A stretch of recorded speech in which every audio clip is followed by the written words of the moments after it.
বললাম কি উদ্দেশ্যে আপনারা ওনাকে টেনে নিয়ে আসলেন? যখন ওর কলারটা আমি ধরছি তখন আমি 1 ঘন্টা আগে ওর সঙ্গে আমি কথা বলছি, প্রায় 12টার কাছাকাছি। 12টার দিকে আমি বলছি, স্যার আপনারা কেন আমাদেরকে এত বিরক্ত করতেছেন? একবার ভিডিও অফিসে, একবার অনলাইনে, একবার অফলাইনে, একবার অঞ্চলে, এরকম করতে করতে আমরা ক্লান্ত হয়ে গেছি।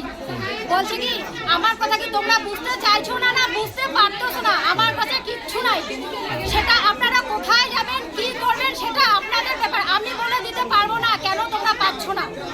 এভাবে ওর সঙ্গে কথা বললাম, কথা বলে নিচে গেলাম। নিচে গিয়ে বলতেছে টাকলুটার নাম নাকি বলে দেবাশিস, আমি তো সঠিক নাম জানি না স্যারটার। বলতেছে অন্নপূর্ণার দায়িত্ব সব দেবাশিস জানে, দেবাশিস বেঁচে বেঁচে তৃণমূলের লোকগুলোকে দিচ্ছে আর বিজেপির লোকগুলোকে দেয়নি। তো ঠিকই আমি অনলাইন অফলাইন বিরোধী অঞ্চল বারবার আস্তে আস্তে ক্লান্ত হয়ে গেছি। আমি কিন্তু টাকা পাই নাই।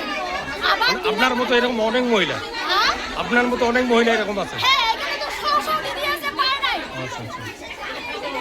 তারপর আমাকে এবার তৃণমূলের লোকরা বলতেছে কি, তুমি না বিজেপি করে খুব চিল্লাচ্ছ, বিজয় মিছিল দিয়েছেন, ডিবিটি মানে অঞ্চলে আসি চিল্লাচ্ছেন, তাও ওরা তুই অন্নপূর্ণা ভান্ডারের পাশ গিয়ে নাই।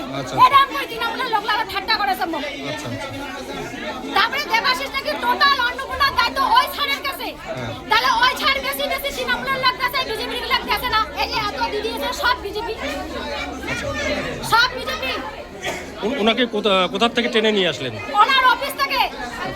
কারণ আমি টেনে নিয়ে আসতাম না, ওনার সাথে আমি 1 ঘন্টা আগে ভালো করে কথা বলছি, পাক্কা 12টা 10-15 মিনিট এরকম টাইমে কথা বলে আসলাম। উনি আবার বলছে আমি কি আপনাদেরকে ব্যক্তিগত টাকা দেবো, আমার উপর আপনারা চাপ সৃষ্টি করলেন। তাহলে নিচে গিয়ে বলতেছি, মানে সবাই বলতেছে সব দায়িত্ব দেবাশিস। ওনাকে এই জন্য অফিস থেকে টেনে নিয়ে নিচে নিয়ে যাচ্ছিলাম আমি।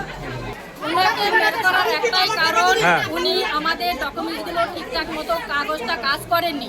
তার জন্য উনি ফর্ম জমা দিতে আসলে ফর্মটাকে ভালো মতো উনি দেখেন না।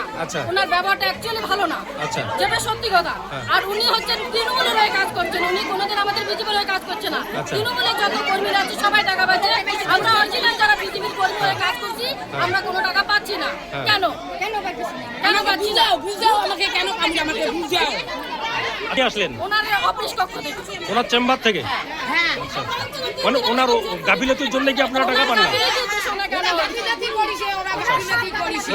ওনার নাম কি?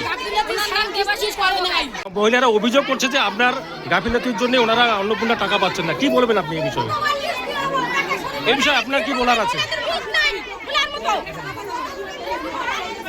দাদা দাদা কথা বলুন।